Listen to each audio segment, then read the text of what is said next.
নদিয়ার চাকদহের শিমুরালী রাউতারি গ্রাম পঞ্চায়েতের চৌমাথা গ্রামবাসীদের উদ্যোগে অনুষ্ঠিত 14তম বর্ষের রথযাত্রায় ব্যাপক উৎসাহ উন্মাদনা মানুষের মধ্যে।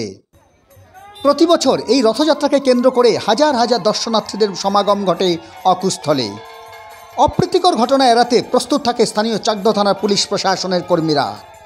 এই রথযাত্রাকে কেন্দ্র করে স্থানীয়দের মধ্যে ব্যাপক উৎসাহ উন্মাদনা থাকে চোখে পড়ার মতো।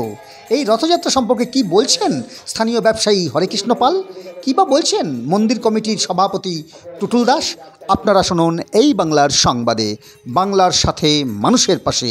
নদিয়ার চাকদহের শিমুরালী রাউতারি থেকে সমীর দাসের রিপোর্ট।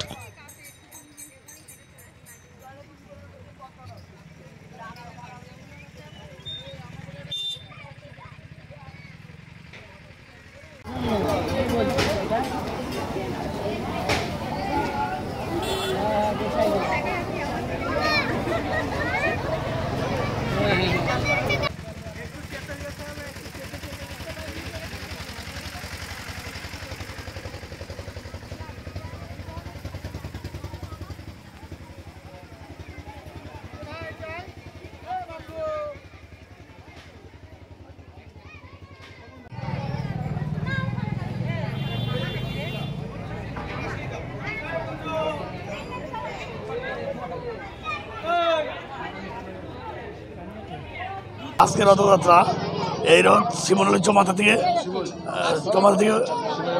শিমুরালী মাতৃমন্দির আমরা যাব। এই রথ অনেকদিন যাবৎ আমাদের হচ্ছে, অনেক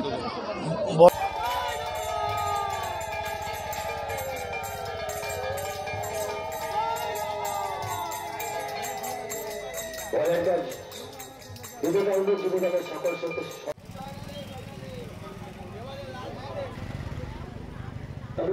যুবদলের সকল সদস্য, বিবেকানন্দ যুবদলের সকল সদস্যের কাছে বিশেষ আহ্বান, আপনারা শিমুরালী চৌমাথা রথযাত্রা উৎসব কমিটি এর সহযোগিতায় বিবেকানন্দ যুবদল এবং রাউতারি চৌমাথা গ্রামবাসীবৃন্দের সকলের সহযোগিতায় আমাদের এই রথযাত্রা 14তম বর্ষে পদার্পণ করেছে।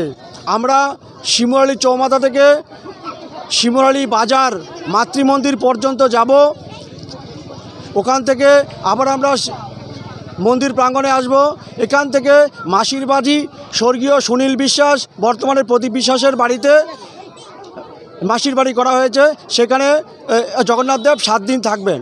কেমন সাড়া পান মানুষের প্রচুর সাড়া, আপনারা দেখতেই পাচ্ছেন যে আমরা ইতিমধ্যেই মন্দিরের সামনে যে নাট মন্দিরের কাজ আমরা কমপ্লিট করেছি। সেখানে মানুষ আমাদের দুহাত ভরে ওই আশীর্বাদ করেছেন। আজকে যে এই যে রথযাত্রা, এই যে হাজার হাজার মানুষ এখানে মিলিত হবে, পুলিশ প্রশাসনের কতটা? পুলিশ প্রশাসন এখানে আমাদের 100% সহযোগিতা করছে।